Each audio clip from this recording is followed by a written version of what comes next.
আজকে সারা ভারতবর্ষে যেভাবে জাতিতে জাতিতে দ্বন্দ্ব, ধর্মে ধর্মে দ্বন্দ্ব লাগানো হচ্ছে,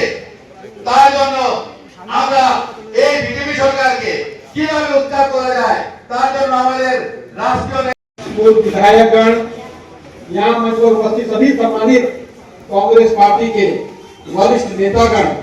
और सबसे ज्यादा जो मंच के उस पार बैठे हैं, उसको इस मंच के माध्यम से अखिल भारतीय कांग्रेस कमेटी की तरफ से आप सबको मैं धन्यवाद करता हूं। कांग्रेस की ताकत, कांग्रेस की हिम्मत, जो मंच में बैठे हैं वो लोग नहीं, जो मंच के उस पार बैठे हैं, ये कांग्रेस की ताकत है। आप सबको मंच में बैठने वाले लोग यही से वापस वहां गए हैं। एक्स मिनिस्टर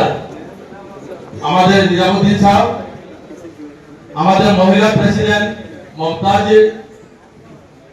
তাছাড়াও আমাদের অন্যান্য যে কংগ্রেসের উইং সেল, ইএম ক্রিকেট থেকে শুরু করে ইউথ বা সেবা দল, সবাইকে আমি আমার অন্তর থেকে ধন্যবাদ এবং নমস্কার জানাইতেছি। আমাদের স্থানীয় আমাদের ভাইয়েরা, আমার মা বোনেরা, যুবকেরা এবং আমাদের বরিষ্ঠ সবাইকে